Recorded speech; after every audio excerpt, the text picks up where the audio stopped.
अस्सलाम वालेकुम, कैसे हैं आप सब। उम्मीद है खैरियत से होंगे और अपना बहुत सारा ख्याल रख रहे होंगे। आज मेरा दिल बहुत परेशान है, तो सोचा अपनी फीलिंग्स को, अपने दुख को लफ्ज़ों में बयान करूं। शायद मैं लफ्ज़ों में अपनी उस फीलिंग्स को, अपनी तकलीफ़ को उस तरह बयान ना कर पाऊँ जैसा मैं महसूस कर रही हूँ, लेकिन आपको समझाने की कोशिश ज़रूर कर सकती हूँ। अगर मैं बांझ हूँ तो क्या इसमें मेरा कसूर है? अगर मैं बांझ हूँ तो इसमें क्या मेरा कसूर है?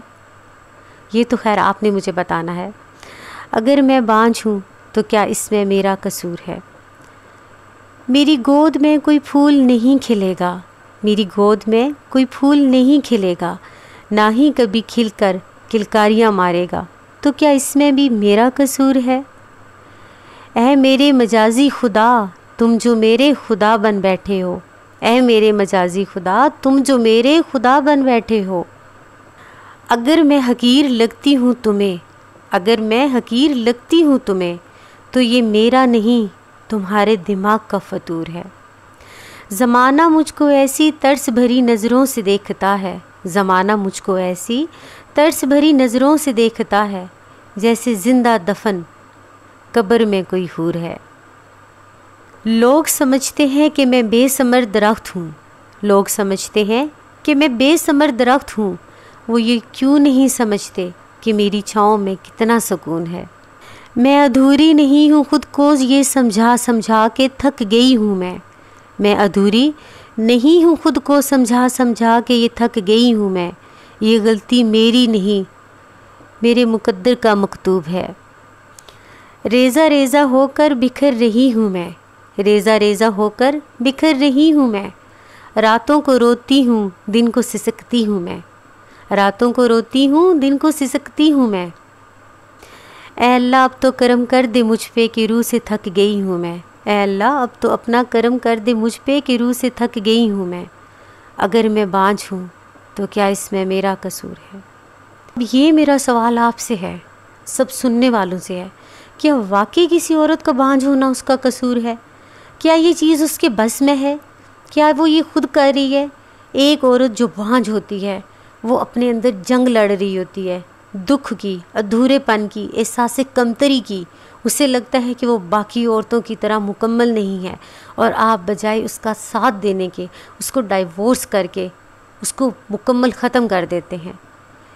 मैंने वो मेरी सिस्टर जिनका मैंने बोला था जो मरी से रिश्ता था, जो बांझ थी, जब वो मुझसे मिली मैं उनके आंसुओं को एक्सप्लेन नहीं कर सकती कि हम कब से इतने बेहिस हो गए हैं कि एक इंसान को अपनी लाइफ मुकम्मल जीने के लिए उन्होंने ये तक कहा कि आप शादी कर लें, और जब उनकी औलाद होगी तो उन्होंने डाइवोर्स कर दिया। हम क्यों नहीं समझते कि वो भी हमारी सोसाइटी का हिस्सा हैं।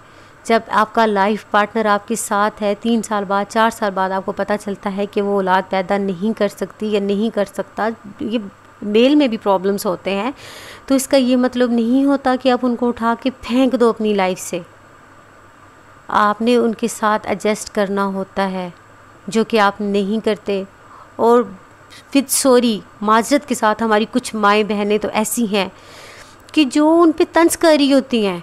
उनको पता होता है कि यार इनकी शादी को 5 साल हो गए, 6 साल हो गए, इनकी औलाद नहीं हुई, और उनसे पूछ रही होती हैं कि कितने बच्चे हैं, कितने साल हो गए हैं, बच्चे क्यों नहीं हो रहे, डॉक्टर्स क्या कह रहे हैं। मतलब कि इनडायरेक्टली अगर मैं एक वर्ड यहाँ पे यूज़ करूँ तो आई एम सो सॉरी, चस्का लगा रही होती हैं। वो ये नहीं देखती कि आपके वर्ड्स दूसरे बंदे के ऊपर कैसे कैसे उसके दिल पे लग रहे हैं, कैसे उसको तकलीफ़ दे रहे हैं। हज़रत आयशा रज़ी अल्लाह अन्हा, दुनिया की कोई औरत उनका मुकाबला नहीं कर सकती, उनकी औलाद नहीं थी, तो क्यों हम इसको अल्लाह ताला की तरफ से एक आजमाइश समझ के एक्सेप्ट क्यों नहीं करते? बजाय हमें चाहिए कि हम उनको ज़्यादा तवज्जो, ज़्यादा केयर और ज़्यादा प्यार दें, क्योंकि वो अपने अंदर जंग लड़ रही होती हैं, अधूरेपन की जंग।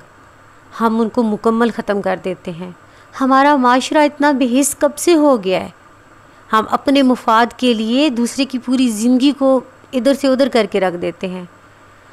तो मेरा तो देखें शोभा ऐसा है, मैं एक लड़की भी हूँ, तो मैंने उनके दुख को महसूस किया, तो आप लोग क्यों महसूस नहीं करते? आप लोग इतने बेहिस कब से हो गए हैं?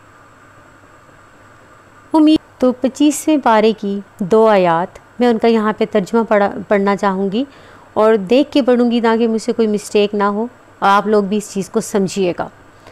آسمانوں اور زمین کی سلطنت اللہ ہی کے لیے ہے، وہ جو چاہے پیدا کرے، جسے چاہے بیٹیاں عطا فرمائے اور جسے چاہے بیٹے دے، یا انہی بیٹے اور بیٹیاں دونوں ملا کر دے، اور جسے چاہے تو بانجھ کر دے، بے شک وہ علم والا اور قدرت والا ہے۔ تو دیکھیں کوئی بانجھ ہے تو اللہ تعالیٰ کی طرف سے ہے، اس میں اس کا خود کا قصور نہیں ہوتا، وہ خود نہیں چاہ رہی ہوتی کہ وہ بانجھ ہوں۔ امید ہے آج کی ویڈیو سے آپ نے کچھ سیکھا ہوگا، سیکھنا اس سینس میں کہ نیکسٹ ٹائم کسی بھی کوئی بھی بانجھ لیڈی اگر آپ کے سامنے آئی تو آپ نے یہ سوال نہیں کرنا کہ کیوں، کب، کیسے، اور ان کو ان کے ادھورے پن کا احساس نہیں دلانا۔ اور اگر ایسی کوئی لیڈی آپ کی لائف میں ہے تو اس کو اپنی زندگی میں پیار، محبت، احترام کے ساتھ رکھنا ہے، اپنی خواہشات کو پورا کریں لیکن ان کو ساتھ رکھ کے، یہ نہیں کہ اپنی خواہشات کے لیے ان کی جو زندگی میں تھوڑی سی خوشیاں آپ ان کو بھی ختم کر دیں۔ اپنا بہت سارا خیال رکھیے گا۔ انشاءاللہ نیکسٹ ٹائم کسی اچھی ویڈیو کے ساتھ آؤں گی، تب تک کے لیے اس ناچیز کو اپنی دعاؤں میں یاد رکھیے گا۔ جزاک اللہ۔